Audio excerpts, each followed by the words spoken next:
Si la fin de tout arrivait soudainement en plein jour, la dernière chose que vous verriez serait probablement la lumière du soleil. Si cela peut vous rassurer un peu, vous pouvez aussi vous consoler en vous disant que le soleil n'existe peut-être déjà plus. En effet, il faut plus de 8 minutes à la lumière pour parcourir la distance entre le soleil et la Terre. On peut même dire que vous auriez eu de la chance de ne pas assister à l'enfer que l'humanité connaîtrait après la disparition du soleil. Bonjour à tous! Aujourd'hui, nous allons parler de ce phénomène fascinant. Non, il ne s'agit pas de la mort. Il s'agit de la vitesse de la lumière. En réalité, ce concept n'a de lumière que le nom, car il n'a pas tant rapport que ça avec la lumière elle-même. Bienvenue sur Perduchan. Commençons sans plus attendre.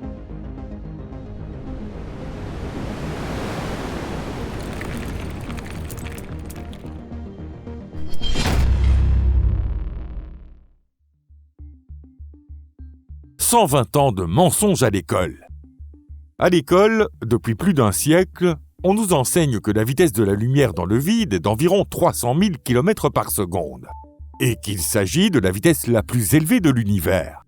Étrangement, personne ne nous explique vraiment pourquoi cette valeur est celle-là, pourquoi elle est identique pour tous les observateurs de l'univers, ou pourquoi elle ne change pas, que l'on soit immobile ou lancé à bord d'une fusée.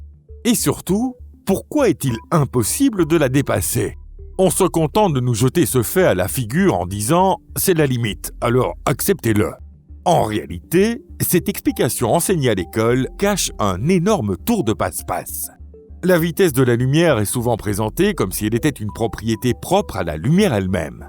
Comme si la lumière était quelque chose de spécial, d'incroyablement rapide, au point qu'il serait impossible de la dépasser. Pourtant, la réalité est exactement inverse. Ce n'est pas la lumière qui impose sa vitesse à l'univers. C'est l'univers qui décide à quelle vitesse la lumière doit se déplacer. Et ce n'est pas tout. Cette vitesse possède aussi un véritable nom.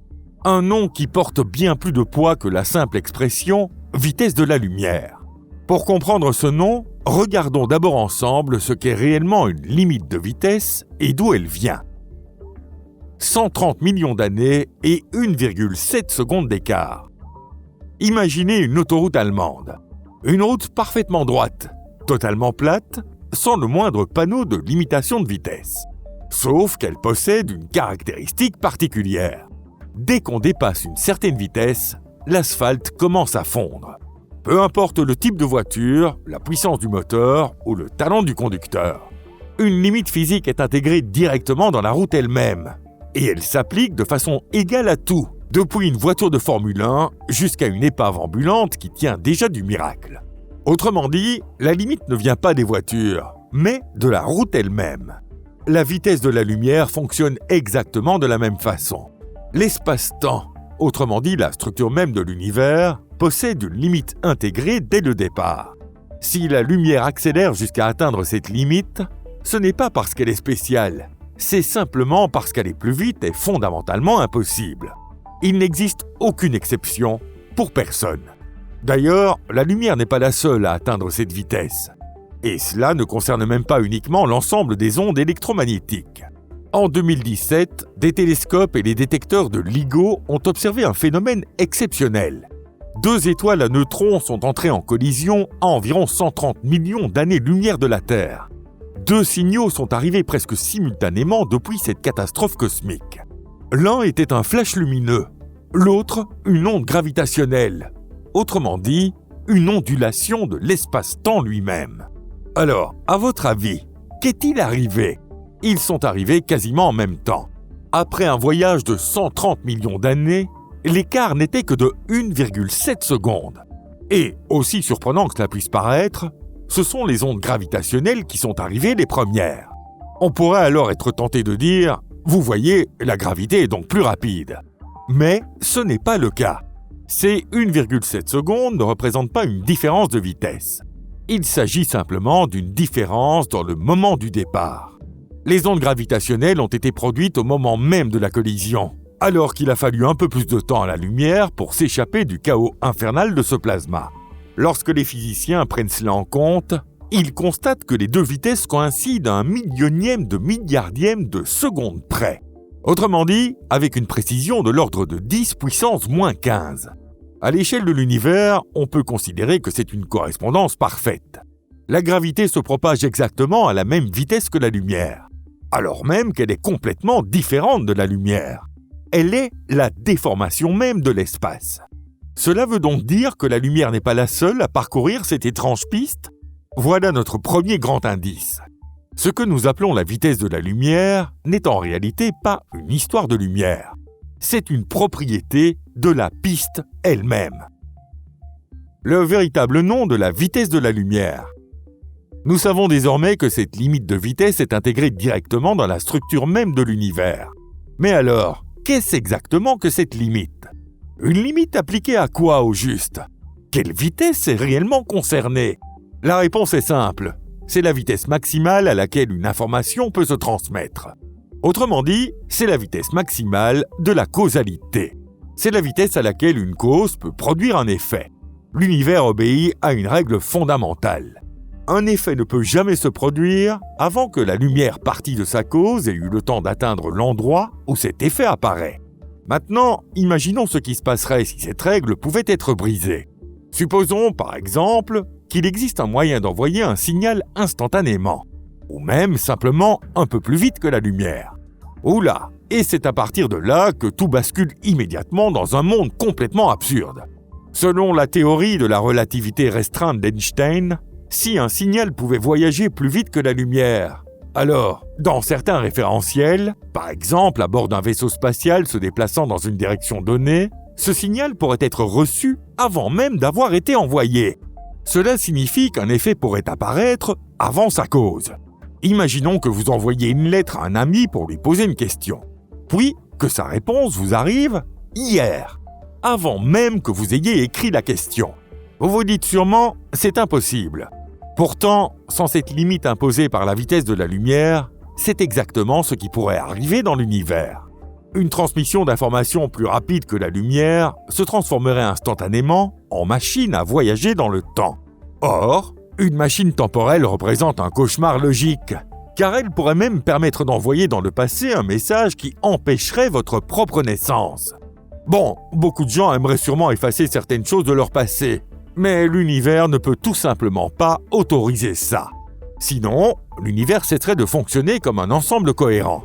Autrement dit, cette vitesse dont nous parlons agit comme le délai minimal de communication nécessaire au fonctionnement de l'univers, une sorte de ping minimum imposé par la réalité elle-même. La lumière a simplement été la première chose que l'humanité a observée se déplacer à cette vitesse. La Sainte Trinité sans masse. D'accord. Alors, qui d'autre fait partie de ce club VIP réservé aux sprinteurs élus ? Nous avons déjà parlé des ondes gravitationnelles. À cela s'ajoutent les gluons, ces particules échangées entre les quarks pour les maintenir liés à l'intérieur des nucléons. Pour le moment, c'est à peu près tout. Une véritable Sainte Trinité. Plus précisément, pas une trinité sacrée, mais une trinité sans masse. Aucun de ces trois éléments ne possède de masse au repos. C'est précisément pour cette raison qu'un photon ne peut, par principe, jamais s'arrêter. Dès l'instant où il naît, il voyage à la vitesse de la lumière et conserve cette vitesse jusqu'à ce qu'il disparaisse après avoir interagi avec quelque chose. À l'inverse, un objet possédant une masse au repos ne peut, en principe, jamais atteindre la vitesse de la lumière. Pour y parvenir, il faudrait une quantité infinie d'énergie, et même en rassemblant toute l'énergie présente dans l'univers, il serait impossible d'accélérer un seul électron jusqu'à cette vitesse. Voilà comment les choses fonctionnent. D'ailleurs, être sans masse n'offre pas seulement un ticket d'entrée dans ce club d'élite. Cela donne aussi un autre privilège fascinant. Ces entités existent en dehors du temps. Selon la relativité restreinte, plus un objet se déplace vite, plus le temps ralentit pour lui. Et lorsqu'il atteint la vitesse de la lumière, le temps s'arrête complètement. Pour un photon qui voyage pendant 1 milliard d'années depuis une galaxie lointaine jusqu'à nous, ce trajet ne dure qu'un instant. Autrement dit, un photon ne possède tout simplement pas ce qu'on pourrait appeler son propre écoulement du temps. La frontière derrière laquelle on ne peut pas voir. La limite maximale est déjà fixée. La causalité, l'information, tout finit par se heurter à une seule et même valeur. Si vous avez déjà entendu dire qu'il existe quelque chose de plus rapide que la lumière dans l'univers, alors c'est une arnaque. Je ne vais même pas reprendre l'exemple usé jusqu'à la corde du point laser qui se déplace sur la surface de la Lune plus vite que la lumière. Parlons plutôt d'un phénomène bien plus fondamental, l'expansion de l'univers. Les galaxies lointaines s'éloignent de nous à des vitesses incroyablement élevées. Les plus éloignées, même plus vite que la lumière. Vous vous dites sûrement, voilà enfin une violation des règles. Pourtant, non. Ces galaxies ne traversent pas l'espace plus vite que la lumière. C'est l'espace lui-même entre nous et elles qui se dilate, comme une pâte à pain dans laquelle on a ajouté de la levure. Les raisins secs dans la pâte ne bougent pas eux-mêmes, mais la distance qui les sépare augmente constamment. Entre nous et ces galaxies, il n'est désormais plus possible d'échanger la moindre information. La limite n'a donc jamais été violée. Et plus encore, cette expansion crée dans l'univers une frontière qu'il nous sera impossible d'observer au-delà. Aujourd'hui, tout ce qui se trouve à plus d'environ 16 milliards d'années-lumière s'éloigne tellement vite que sa lumière ne pourra plus jamais nous atteindre. Parce que la distance se creuse plus rapidement que la lumière ne peut se déplacer. Certes, nous pouvons voir des galaxies situées à 46 milliards d'années-lumière, mais ce que nous observons appartient à un passé extrêmement lointain, comme des fantômes avec lesquels tout contact est perdu pour toujours. Par sa propre expansion, l'univers nous cache une partie de lui-même. 1 sur 137, le code de l'univers.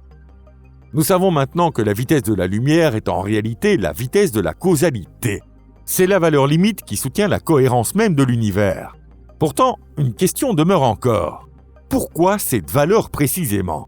Pourquoi environ 300 000 km par seconde et pas 3 millions ? Ou pas 300 tout court ? Pourquoi pas 10 milliards ? La réponse courte, c'est que personne ne le sait. Si l'on creuse davantage, on entre dans l'un des sujets les plus fascinants de la physique moderne. La vitesse de la lumière fait partie des constantes fondamentales. Avec la charge élémentaire, la constante de Planck et la permittivité électrique du vide, elle apparaît dans la formule de la constante de structure fine. Cette constante, notée par la lettre grecque alpha, est définie par cette équation et vaut approximativement 1 sur 137. Et il y a ici un point essentiel. C'est une grandeur sans dimension. Elle ne dépend d'aucun système de coordonnées ni d'aucune unité de mesure. Que ce soit pour les humains sur Terre ou pour les poulpes intelligents vivant dans Orion, sa valeur reste identique.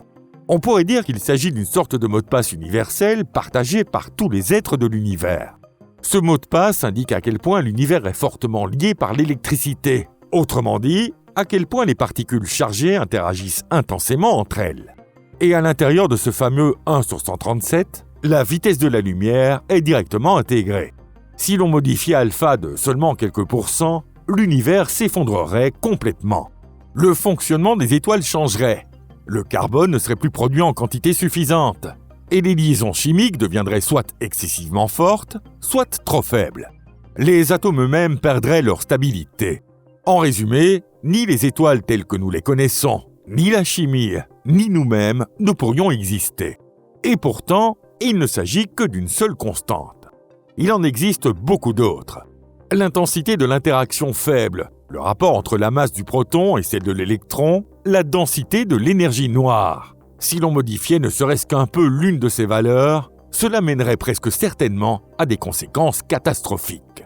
L'astrophysicien britannique Martin Rees a souligné que la complexité, autrement dit l'existence même de la vie, exige que 6 nombres indépendants de l'univers soient réglés avec une précision extrême. En physique, ce domaine de recherche porte d'ailleurs un nom très direct, le problème du réglage fin. Bien sûr, il est impossible de considérer la vitesse de la lumière séparément du reste. Ce n'est pas un curseur indépendant que quelqu'un aurait réglé sur 300 000 avant de l'abandonner. Ce n'est qu'une vis parmi d'autres dans un système bien huilé. Si l'on tire sur la vitesse de la lumière, alors alpha est entraîné avec elle. La taille des atomes se modifie. La durée de vie des étoiles change. Et même la possibilité des réactions chimiques finit par être affectée. L'univers ressemble à un corridor extrêmement étroit de paramètres possibles. Et à l'intérieur de celui-ci, la vitesse de la lumière marque littéralement le rythme cosmique. Elle détermine à quelle vitesse naissent et meurent les étoiles, à quelle vitesse les éléments lourds se forment en leur sein, à quelle vitesse les champs et les interactions se propagent, Et à quelle vitesse l'univers peut suivre ses propres transformations? Pourquoi en est-il ainsi? Il existe 3 réponses possibles, mais aucune ne constitue une explication réellement exploitable et aucune n'apporte de conclusion définitive. La première consiste simplement à dire « nous ne savons pas ». Nous nous contentons de mesurer ces valeurs et de les utiliser. Peut-être qu'une raison plus profonde existe derrière ces réglages et qu'un jour nous finirons par la découvrir. Ou peut-être pas. La deuxième réponse repose sur le principe anthropique. Si les constantes étaient différentes, les observateurs capables de poser cette question n'existeraient tout simplement pas. Si nous observons précisément cet univers, c'est parce que seul un univers de ce type permettait notre apparition. La troisième possibilité est l'hypothèse du multivers. Il existe peut-être d'innombrables univers possédant chacun des constantes différentes. Dans la plupart d'entre eux, rien ne se produit vraiment, seulement de la matière morte, du froid et de l'obscurité. Nous vivons peut-être simplement dans un univers extrêmement rare, où toutes les conditions se sont alignées correctement. Personne ne sait quelle réponse est la bonne. Peut-être qu'elles le sont toutes. Ou peut-être qu'aucune ne l'est. Si cette vidéo vous a plu, n'hésitez pas à laisser un like et à la partager avec vos amis. Merci beaucoup d'avoir regardé cette vidéo. À bientôt. Au revoir.